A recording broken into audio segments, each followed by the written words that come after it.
Okay, ladies and gentlemen, boys and girls, welcome back to today's video. Firstly, I hope you've all been keeping well and staying safe during these turbulent times. Now remember, we've all we've got, so be sure to look after one another. Now within today's video, I'm going to go through a concept that, whilst growing up, it was a concept that I absolutely loathed. I hated it. I disliked it. I didn't like it at all. Moving into 2020 or 2021 and understanding this concept, I actually seek it. I look for it, and it's something that I actually enjoy receiving note from people who is closest to me or people have the best intention for me. So what is that concept that I've referred to? And that's actually called feedback, or constructive criticism, as others would say. Now, as I said beforehand, whilst growing up, most often than not, we saw constructive criticism or any type of feedback as a negative experience. If you were told what to do, if you were told when to do it, and if you were told that what you were doing was incorrect or whatever it may be, it left us with a sort of foul, upsetting taste in the mouth. As you can understand, as we get older into teenagehood, into adulthood, and as an example, someone who's about to jump into running their own business, like I was back in 2018, it was a concept that, whether we like it or not, if we use it properly, or if we apply it properly, it allows us to create this exponential growth within our business, I feel, or better yet, in our own personal life, if we would accept that feedback and take it on board, again, objectively. So for me, growing up, whether it be from my parents, whether it be from people who are older than me, whether it be from my coaches, by default, I would just show that amount of respect, and i.e. listened to them, took on that feedback, and then went away with it. And if it was feedback that I agreed that was in the right direction that I wanted to go in,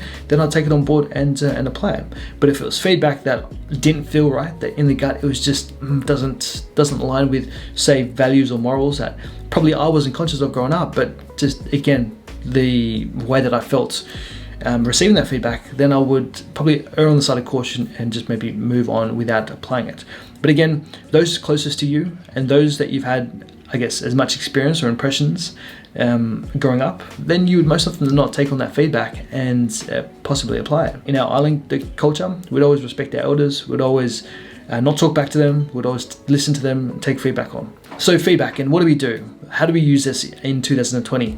Now, if you're like me, a business owner and someone who is progressing and moving forward to certain goals that we have within the business, but also within our personal life, then feedback from those closest to you is very, very important. Because if you are working in the business or working on the business and just focused in, then sometimes you sort of lose perspective or lose range on what is happening in the peripheral. So who better to provide that feedback or to give that constructive criticism than someone that is in your corner? And for me, I'm very fortunate to have someone who I've known growing up, and someone who is a mentor and not just necessarily in business but also in life, and gives good perspective on where I want to get to as an individual, as a person, as a human being, and how that reflects into business. Now, I won't get into too much detail on the relationship and how working on myself then infiltrates and starts to seep into my business. But all I would say is find someone that you resonate with, who has the same values and morals as yourself, and who has the best interest in what you want to do and how you want to achieve your goals. But for me, as I said, I do have someone who is very close to me, who has the best interest.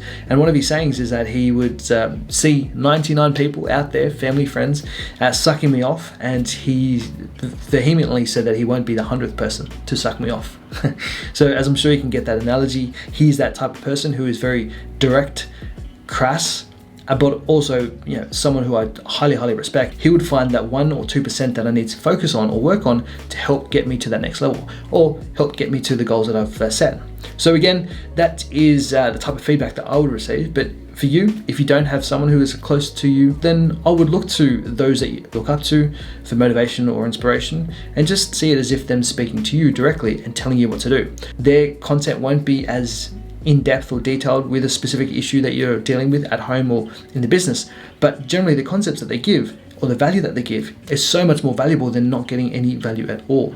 So what I would suggest is go over to those big accounts, whether it be Gary Vee, Grant Cardone, or better yet, would it be Jim Rohn, Tony Robbins, whatever niche, whatever field that you align with or you resonate with, go over to their pages, soak up their content, and just have that mind shift on them actually speaking to you one-on-one and allowing you to focus on certain things that you need to work on. Again, that's just a quick hack that I thought of that could possibly help you out. But ultimately, if you do find someone within your space, whether it be within the family, whether it be a someone who's a little bit older than you, has a little bit more experience than you, find those individuals or find those people, get in front of them, try and do whatever you can, give them value first, and then hopefully see if they can build a relationship, and then become a, say, mentor or just someone who can guide you. So that's how I use feedback, and how important I guess feedback is for the individual like yourself, who again is aspiring to these amazing goals and aspirations that you have, but just don't know how to get there. Now you can do it yourself, and by all means go for it.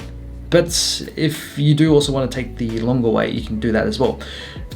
Find someone who's been able to do it. Find someone who's a couple of steps further than you in terms of experience, or it doesn't necessarily have to be within that same industry. Find someone who is a lot wiser, that you align with, values, morals, and listen to them, and then apply that feedback that they give you.